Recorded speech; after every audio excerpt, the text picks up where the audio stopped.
안녕하세요. 이번 딱지 안 받는 범위가 기존 속도의 10%까지 괜찮더라. 단속당하지 않는다더라. 그래서 과속하시는 분들도 계실 텐데요. 갑자기 나타나는 단속. 카메라 앞에서 당황하지 않아도 됩니다. 이때는 카메라에 찍혔는지 찍히지 않았는지 고민될 때도 많은데요. 실제 계기판에 있는 속도가 제한 속도를 살짝 위반했다면 대부분 찍히지 않으니, 그러니까 걱정하실 필요 없이 그대로 당황하지 말고 안전 운전하시면 된다는 뜻입니다. 오늘 이 정보는 과속하라고 알려드리는 정보가 아니라 갑자기 나타나는 단속 카메라 앞에서 당황하지 마시고 안전 운전하시라는 의미로 알려드리는 것이니까 이 점은 오해하시면 안 됩니다. 먼저 시작하기 전에 사랑해, 구독, 행복의 좋아요 꼭 눌러주세요. 대부분 궁금해하는 속도 위반. 과연 어떨 때 지키는 것일까? 100km 제한 속도에서 110km로 달리면 내 차가 카메라에 찍혔을까 안 찍혔을까? 아주 고민이 많이 되시죠? 진실을 말하자면 찍히지 않았습니다. 속도를 측정하는 방법은 복잡합니다. 또 최근에는 여러 가지 속도 측정 방법이 달라지고 있습니다. 이렇게 해서 내가 운전하고 있는 차 표시되는 것이 바로 속도계인데요.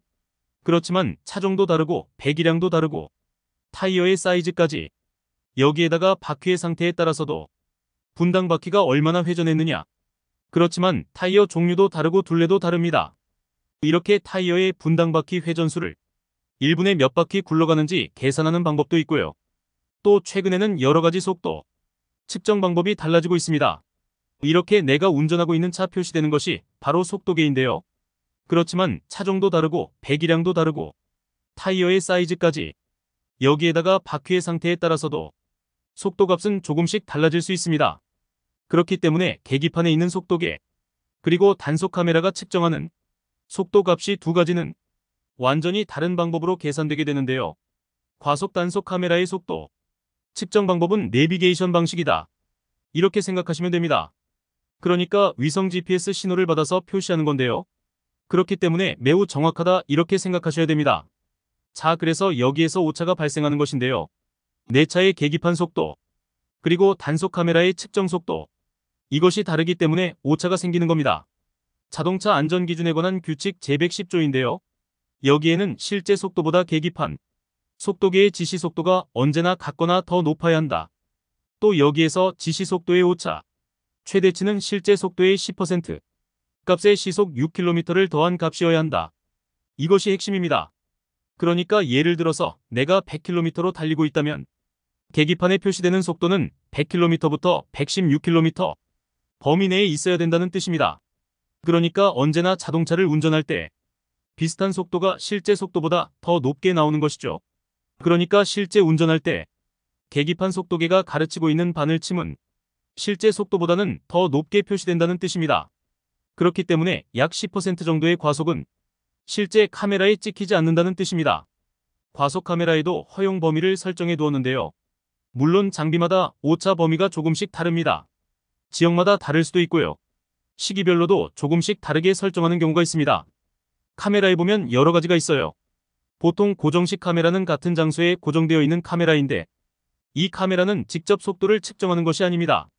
도로에 설치되어 있는 센서를 통해서 단속하는 거예요. 카메라에서 30m 떨어진 도로 밑에 첫 번째 센서를 설치하고 그로부터 30m 정도 떨어진 곳에 두 번째 센서를 묻습니다. 차바퀴가 이 센서를 밟고 지나가는 시간을 계산해서 평균 속도를 측정합니다. 단속 카메라 앞 30m 정도까지 과속을 하면 이후 속도를 줄인다고 해도 영락없이 다 과속 단속에 걸립니다. 안전하게 피해가려면 전방 100m 지점부터 이미 속도를 줄이는 것이 딱지를 안 날라오게 하는 방법입니다. 이동식 카메라는 카메라 부스를 만들어 놓고 단속하는 방식입니다. 카메라가 있나 없나 항상 궁금하실 거예요. 이동식 카메라는 레이저를 통해 속도를 감지한다는 것. 1초에 110개 정도의 레이저를 발사해 거리와 시간차를 계산 속도를 알아내는 원리입니다. 이 장비에 있는 레이저는 약 1200m까지 측정할 수 있는데요. 그러니까 이미 내가 카메라 부스를 봤다 한다면 1.2km, 1200m 이내에 내 차가 있었다면 카메라에 찍힌 것이라 이렇게 생각하셔야 됩니다. 그런데 이것은 무인 카메라라서 항상 설치가 되어 있는 것은 아니고 턱만 설치해놓고 오늘은 이 장소, 내일은 다른 장소로 이동해 가면서 찍는 것이에요. 구간 단속 카메라는 시작점과 종료점이 있는데 시작점에서 번호판을 찍고 종료점에서도 번호판을 찍어 시간을 계산해서 속도를 측정합니다. 여기서 주의할 점은 시작점 통과 시, 종료점 통과 시의 속도도 제한 속도 미만으로 가야 한다는 것입니다. 평균 속도만 낮으면 된다 생각하고 아무 생각 없이 과속으로 시작점이나 종료점을 통과했다가는 역시 과속으로 판정됩니다. 세계 중 가장 높은 속도로 과속을 판정합니다. 또 신호위반 단속 카메라가 있죠. 신호위반 단속 카메라는 신호등이 있는 횡단보도나 교차로에 설치가 되어 있어요. 신호위반 단속에 있어서 가장 궁금한 신호등의 노란색입니다. 노란색은 곧 다른 색으로 바뀔 것이니 준비하고 정지해라는 의미죠. 녹색에서 노란색이 켜지고 나서 다시 빨간색으로 바뀌는 것입니다. 차로를 지나가고 있는데 신호등이 노란색이 켜졌다면 당연히 서야죠. 하지만 이럴 경우 좌쪽이나 오른쪽에서 오는 달려오는 차량과 사고가 날 가능성도 있어요. 그럼 신호위반 카메라는 언제 찍을까? 노란색에서 빨간색으로 바뀌고 약 1.5초 후에 교차로 중간을 지나지 못했다면 찍습니다.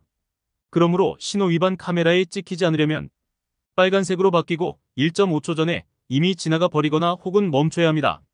그래서 단속 카메라가 있든 없든 도로별로 통행 속도를 제한하고 있는데요. 일반 도로와 고속도로의 단속 기준 속도를 보자면 제한 속도와 단속 기준 속도를 알고 계셔야 되는데 고속도로 같은 경우에는 편도 1차로에서는 최고 80km, 최저 50, 편도 2차로 이상일 때는 100km, 최저는 50km입니다. 그리고 고속도로 중에서도 일부 구간, 경찰청장이 지정한 구간이 있는데요. 이때는 120km까지 속도를 올릴 수 있습니다. 자동차 전용 도로는 최고 90km, 일반 도로에서는 지역 사정에 따라서 50km, 60km 필요에 따라서는 80km까지도 속도를 지정하고 있습니다. 과속 단속 카메라 내가 걸리지 않는 것도 중요하지만 카메라는 단속보다는 안전을 위해서 설치된 장치입니다. 그렇기 때문에 내 차의 계기판 속도, 단속 카메라의 속도 측정 방법, 단속 카메라의 여러 가지 종류에 따르는 운전 방법, 도로의 제한 속도, 이런 것들을 모두 잘 기억해 두셨다가 운전할 때는 언제나 안전 운전해 주시기 바라겠습니다. 이때까지 시청해 주셔서 감사합니다.